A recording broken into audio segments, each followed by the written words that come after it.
एक बार चीन के एक हिस्से में एक बहुत बड़ा मठ था जहां लगभग 500 भिक्षु रहते थे।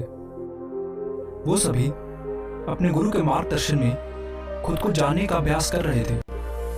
एक दिन एक लड़का उस मठ में शिष्य बनने के लिए आया। उसने मास्टर से कहा, मास्टर, मैं खुद को जानना चाहता हूँ। मैं सच की तलाश कर रहा हूँ। मैं पता लगाना चाहता हूँ कि सच क्या है। मास्टर ने उसकी ओर देखा और कहा कि अगर तुम सच जानना चाहते हो तो तुम्हें अपना पूरा जीवन दांव पर लगाना होगा। सच को जानने में तुम्हारा पूरा जीवन लग सकता है, और फिर भी इस बात की कोई गारंटी नहीं है कि इस जीवन काल में तुम्हें सच का पता लगेगा या नहीं। क्या तुम इसके लिए तैयार हो? शिष्य ने कहा, मास्टर, मैं यहाँ पीछे मुड़ने के लिए नहीं आया हूँ, मैं इसके लिए तैयार हूँ। गुरु ने कहा, अगर ऐसा है तो एक काम करो, इस मठ में 500 भिक्षु हैं, तुम उनके लिए चावल कूटने का काम करो। बस सुबह से शाम तक चावल को कूटते रहो। जब तुम थक जाओ तो सोने चले जाओ और फिर अगली सुबह उठकर चावल कूटना शुरू कर दो। इसके अलावा कुछ और मत करना, किसी और चीज के बारे में मत सोचना। बस इस रास्ते पर चलते रहना और दोबारा मेरे पास मत आना। जरूरत पड़ने पर मैं खुद तुम्हारे पास आऊंगा। उस लड़के ने गुरु के आदेश का पालन करते हुए चावल कूटना शुरू कर दिया। उस मठ में 500 शिष्य थे। उन सभी को समय समय पर भोजन की आवश्यकता पड़ती थी, इसलिए वो सुबह बहुत जल्दी उठ जाता था और देर रात तक चावल कूटता रहता था। जब वो थक जाता तो उसी कमरे में सो जाता जहां वो चावल कूटता था। वो किसी से बात नहीं करता था और ना ही कोई उसके पास बात करने आता था। कुछ महीनों तक चावल कूटते हुए उसके मन में पुराने विचार आते रहे, लेकिन जब उन विचारों को कोई नया विषय नहीं मिला तो वो अपने आप ही मिट गए। धीरे धीरे उसके मन में विचार कम होने लगे। कुछ सालों के बाद तो वो अपना नाम तक भूल गया। वो हमेशा चुप रहता और विचारहीन अवस्था में बस चावल कूटता रहता। उसने ना तो कभी ध्यान किया था और ना ही कभी कोई शास्त्र पढ़ा था। मठ के बाकी शिष्य उसे मूर्ख समझते थे। ऐसा करते हुए 12 साल बीत गए। 12 साल बाद एक दिन मास्टर ने घोषणा की कि अब मेरा आखिरी समय आ रहा है और मुझे अपना उत्तराधिकारी चुनना है, जो मेरे बाद इस मठ का मुखिया होगा। इसलिए मेरा कोई भी शिष्य जिसे लगता है कि उसे आत्म साक्षात्कार हो गया है और उसने खुद को जान लिया है, वो रात को मेरे दरवाजे के पास आकर इस दीवार पर कुछ पंक्तियां लिखे जिसमें उसकी जिंदगी का सारा अनुभव समाया हो। कई शिष्यों ने ऐसा करने के बारे में सोचा। मठ के प्रमुख शिष्यों में से एक ने वहां जाकर कुछ पंक्तियां लिखी। उसे बौद्ध धर्म ग्रंथों का बहुत ज्ञान था।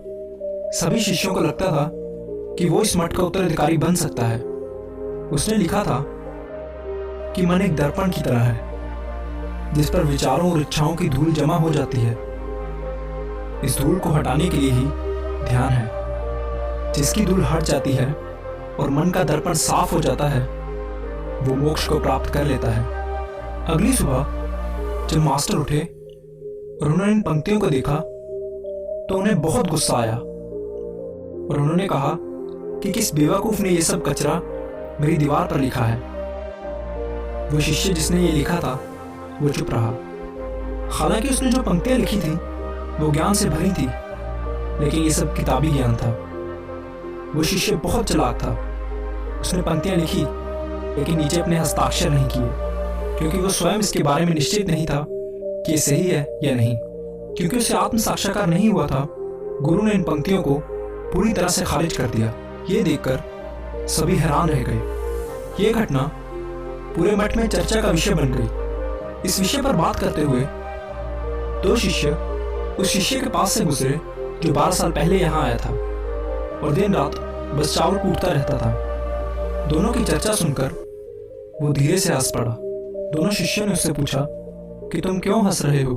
उन दोनों की नजर में ये चावल कूटने वाला बहुत ही तुच्छ भिक्षु था। किसी ने भी उसे ना तो कभी ध्यान करते देखा था और ना ही कभी कोई शास्त्र पढ़ते। हर कोई उसे मूर्ख समझता था जो बस चावल कूटना ही जानता था। उस मठ में बहुत बड़े बड़े विद्वान थे, लेकिन उस चावल कूटने वाले को किसी से कोई मतलब नहीं था। इसलिए वो दोनों शिष्य उसे मुस्कुराता हुआ देखकर चकित रह गए। उन्होंने फिर उससे पूछा कि तुम क्यों हंसे? उसने जवाब दिया, मैं इसलिए हंसा क्योंकि मास्टर सही बोल रहे हैं, ये सभी पंक्तियां कचरा हैं, इन पंक्तियों का कोई मूल्य नहीं है। वो दोनों शिष्य चौंक गए। उन्होंने उससे पूछा कि क्या तुम कुछ ऐसी पंक्तियां लिख सकते हो जो इससे बेहतर हो? चावल पीसने वाले ने जवाब दिया, नहीं, क्योंकि मैं अनपढ़ हूं, लेकिन हाँ, मैं कुछ पंक्तियां कह सकता हूं, और अगर तुम उन पंक्तियों को लिख सकते हो तो मैं तुम्हारे साथ जाने के लिए तैयार हूं। उन दोनों शिष्यों ने कहा, ठीक है। वो मास्टर के कमरे के पास गए और चावल कूटने वाले ने कुछ पंक्तियां बोली और दूसरे शिष्य ने उसे दीवार पर लिख दिया और उन पंक्तियों के नीचे लिख दिया, चावल कूटने वाला। उन्हें लगा कि मास्टर इस पर भी गुस्सा करेंगे। जो पंक्तियां उसने लिखने के लिए कहा था वो बहुत अद्भुत थी, और वो पंक्तियां थी, मन तो बस एक भ्रम है, ना तो मन है और ना ही मन का कोई दर्पण है, और जब मन ही नहीं है तो धूल कहाँ ठहरेगी। जो ये जानता है वो सच को जान गया है। जब गुरु ने इन पंक्तियों को देखा तो वो आधी रात को उठे और उस चावल कूटने वाले के पास गए। वो सो रहा था। मास्टर ने उसे जगाया और कहा कि ये लो, मेरी छड़ी और मेरे वस्त्र ले लो, आज से तुम मेरे उत्तराधिकारी हो, लेकिन अभी इस मठ को छोड़कर दूर चले जाओ, क्योंकि इस मठ में बहुत सारे विद्वान हैं जो खुद को तुमसे श्रेष्ठ मानते हैं। वो तुम्हें मार देंगे, क्योंकि वो इस बात को बर्दाश्त नहीं कर सकते कि एक साधारण सा चावल कूटने वाला उनसे ज्यादा विद्वान निकला।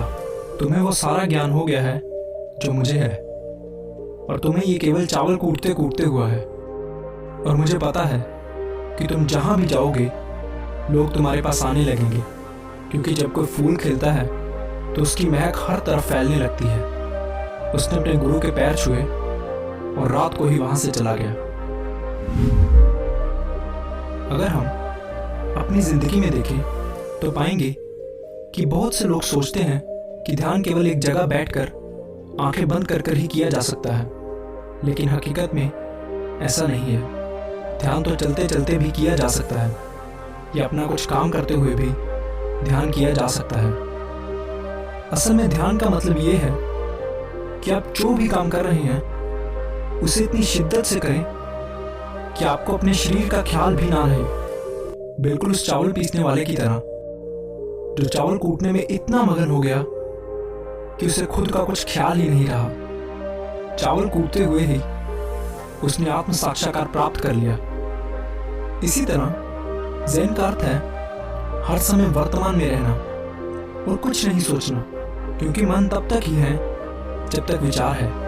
जब विचार नहीं रहेंगे तो मन भी गायब हो जाएगा, और जब मन ही नहीं रहेगा तभी केवल तुम अपने आप को अच्छे से जान पाओगे। असल में हमें अपने वास्तविक स्वरूप को जानने के लिए कोई अन्य साधना करने की आवश्यकता नहीं है। हम जो कुछ भी कर रहे हैं बस उसमें हमें पूरी तरह से खो जाने की जरूरत है। अपने काम में इस कदर लीन हो जाओ कि आपका काम ही ध्यान बन जाए। धन्यवाद।